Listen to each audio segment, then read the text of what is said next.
Okay, I'm back. Now the last time we talked, okay, let me tone the music down because you know I do not own the rights to this music. Call it back. 1 second.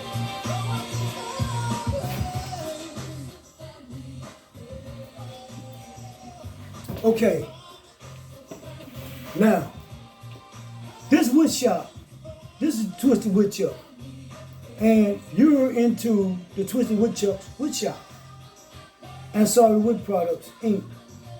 Now, this is like no other wood shop that you're going to be in or see in because ain't no telling where I might go. I'm a carpenter. I do home improvement. I'm a spoken word artist. I'm a writer. I philosophize.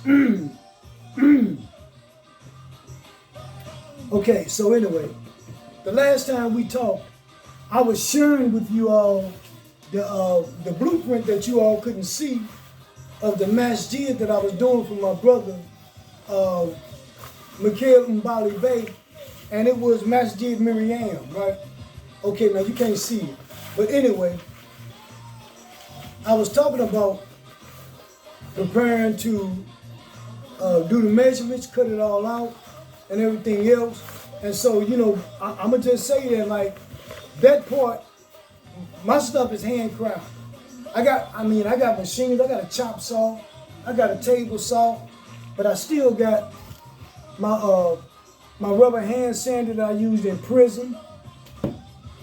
I got my a fake coping saw over there on the wall because it don't turn at a 45 or 90 degree angle or 180 degree angle where you can, you know, be able to cut straight through something. And so I bought that from, and I'm gonna just say I bought it from Harbor Freight. So I'm going to Home Depot and get me another one. But anyway, I got a wood rasp over there. I need a couple of more. But the boring part, or the longest part of doing these wood crafts, especially when I'm talking about using like Elmer's glue, maybe I need to switch glues because I'm using this tight bond, and it doesn't, you know, it doesn't seem like it glues as quick as Elmer's glue that we used to use back in the days.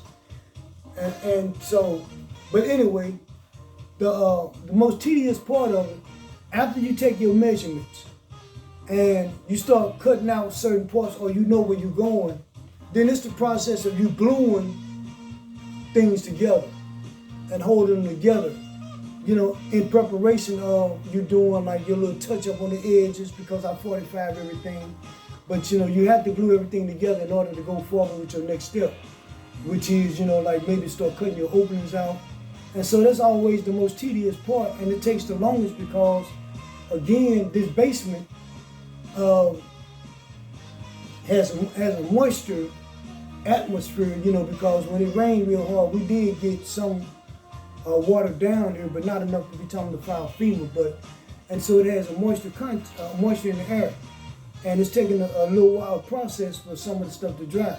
But remember that I said that I make 2 items at the same time, and so basically, up under most circumstances, when I had the wood that I had, and I'm just starting again, but I will be taking orders. I mean, I am taking orders. You just have to. It's going to be 4 to 6 weeks, for real. So, but anyway, I would make 2 of the same items at the same time because it's the process of once you know, like. You know your measurements from one, and so you automatically got them in your head whether you're writing them down or not, but it becomes psychological. So you're doing your measurements for the next one. And then, and as you gluing your first one, you going through the stages and stuff, and now you got to wait for it to set up as far as the glue and everything. Now you jump into the second one, going through the same process. And so, but you still have to sit back. And so for the most part, if you don't have the space or anything like that, you might have to just shut it down, you know, and wait until it glued. But I used to have workspaces and wood shops to where I had tables that was going all the way around where I can have 3 or 4 items going at the same time, different designs. But what I did was, because I was cutting off my tongue and groove the last time we talked, and I was preparing to start gluing stuff together, which was the boring part. And I didn't want you all to be sitting like, damn, what are you doing now?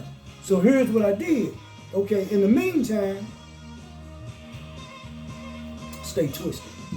So in the meantime of me waiting for my parts for Masjid Miriam to dry, I decided that my second idea wouldn't be a second Masjid Miriam, it would be something else. And so I pulled out like 3 drawings, a couple of more masjids, which I really wanted to do, because I did years ago. I did several masjids or mosques, and I'll tell you in another story. But one particular story is that my oldest brother, he had a radio station, and he was doing some hell of a stuff, you know, meeting some nice people. And they had a silent raffle or something like that going on, and he wanted something to raffle off. So I gave him 2 of my masjids that I had just created and didn't have no other ones that match it. And he went and raffled them off, and I didn't get no feedback, no response. But anyway, then I also was doing sketches just off the top, because I was always doing something different with shapes. And so this particular one was called Model B1. And so Model B1 was just a regular jewelry box, traditional jewelry box, not up under Ansari wood products, but up under DNS Fine Cedar Gifts. And so I created a couple of them, but the one that I ended up making was the friend of mine who I said bought the Hope Chest. He also wanted this particular jewelry box for his auntie. And so I put teardrops in it, in the windows where the necklaces hang, and that's what I called it, the teardrop, which I'll show you that particular. I'm making, what I'm doing is right now, I'm making designs of something that I've already produced, so you all can see the before and after the process. And so anyway, again, I know you all can't see this. You can see it almost through the light. You can see it almost the hexagon circle up there, and the little things like standing up. But anyway, it's called Model B1, but the finished product is going to be called Teardrop. And so now, with saying all of that, and I didn't want to bore you, here we go.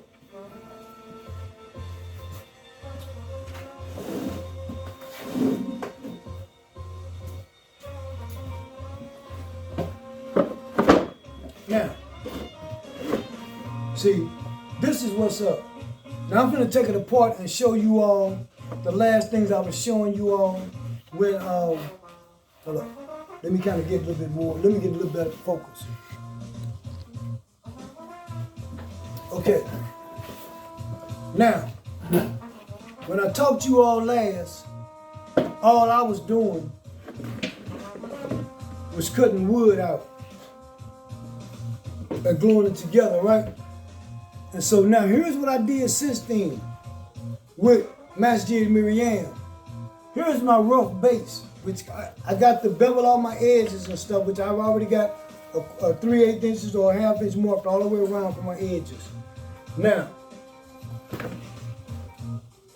this right here is the base. Now, you can look in there and you can see that I have my drawer inserts already in, and this particular part is open for a particular reason. But I also have, which you can't see, I have my lines drawn right here because this door is going to be an arch. Here's my top that goes in now to close it out. Now, here's the interesting part. Now, this part right here, as it sticks out, we'll see the finished concept is that this is going to be a door opening. And this is going to sit, this whole body is going to sit further back a couple of inches to where this part right here is going to be resting on top of the roof. And then there's going to be a dome sitting here where when you lift the dome, okay, there's going to be an opening. And inside there's going to be a door. But the opening, what the opening is that there's going to be a dome here. And when you pull the dome up, the dome is only a holder for a necklace. And so you'll sit it to the side on a stand. And or whatever. So now, these are going to be the minarets that's going to be at each corner. Now they're this tall because I'm going to cut them in half, and then it's going to be 4 all the way around. So that is this part of